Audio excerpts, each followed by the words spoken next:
اللعب للزمالك مغري. يعني ان انت تسيب الزمالك الموضوع مش سهل، صدقني والله.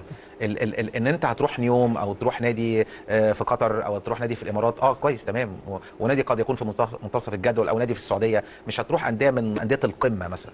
وبالتالي او نادي درجه ثانيه زي نيوم. فانت في النهايه هيكون عينك بتزغلل من الفلوس. كابتن، لكن مفيش شك ان لعب للزمالك ده شرف لاي لاعب ويستاهل التضحيه عشان جمهور. ومغري، مفيش كلام، كلام. ولكن الكيس اللي احنا بنتكلم فيها يعني والد زيزو بيقود المفاوضات مش بالعاطفه يا كابتن، ولا بالحته دي. لا بس زيزو انا اعلم جيدا اللي انا بقوله. يعني زيزو عاطفي شويه وعايز يفضل في الزمالك. هو عايز. انا اعلم جيدا ان زيزو مش في الموضوع اصلا.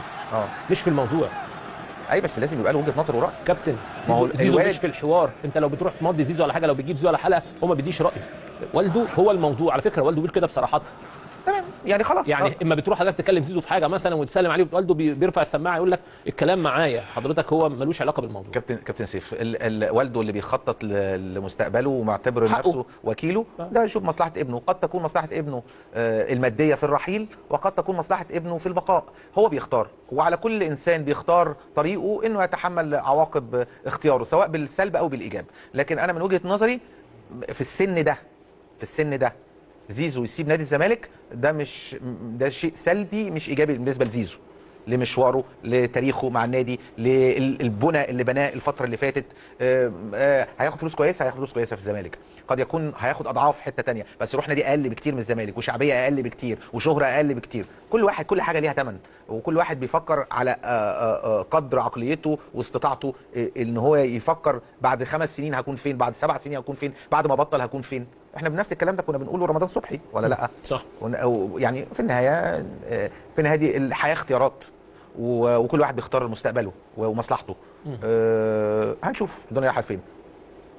انت كان ليك وجهه نظر ان نادي الزمالك كان بايع زيزو من الاول؟ طبعا. يعني كان بدايه الموسم، اما جه فاكر يا كابتن سيف ما كنت معاك، فقلت لي انت لو مع بيع زيزو، قلت له طبعا لو جاله 5 مليون دولار يبيعه. فطلعت من عندك من الحلقه لقيت الدنيا مقلوبه على السوشيال ميديا وبيشتموا فيا، وانت مش ابن الزمالك، وانت ازاي تبيع زيزو وبتاع.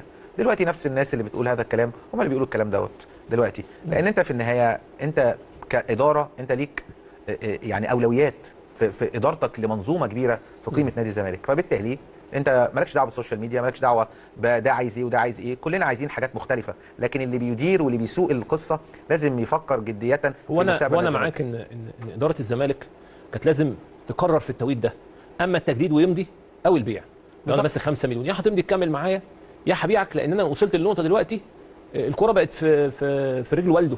بالظبط. فهي دي بقت الازمه. لا اصل خلاص احنا الاول الكره كانت معايا انا وانت دلوقتي واحنا بنتكلم، وممكن زيزو يكون بيمضي في نادي تاني، وده من حقه على فكره. ممكن ايه؟ يكون بيمضي في نادي تاني في مصر، في اي حته، ما هو براحته. انا بقول لك، انا مش بتكلم ان هو هيمضي. يعني هو ممكن يلعب في مصر للزمالك.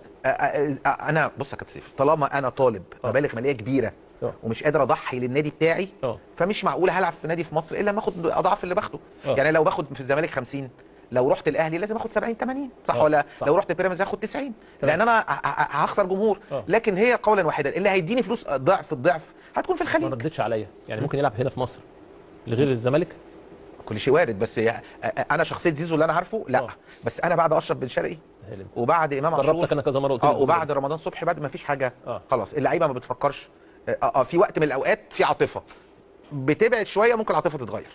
يعني ممكن فجاه تلاقي كل حاجه اتغيرت، كل حاجه انهارت. انا في يوم من الايام جيت قلت لك اشرف بن شرقي لا يمكن هيجي، ما اعتقدش. يعني ما اعتقدش، لان هو عايز مثلا 1,500,000 من الزمالك.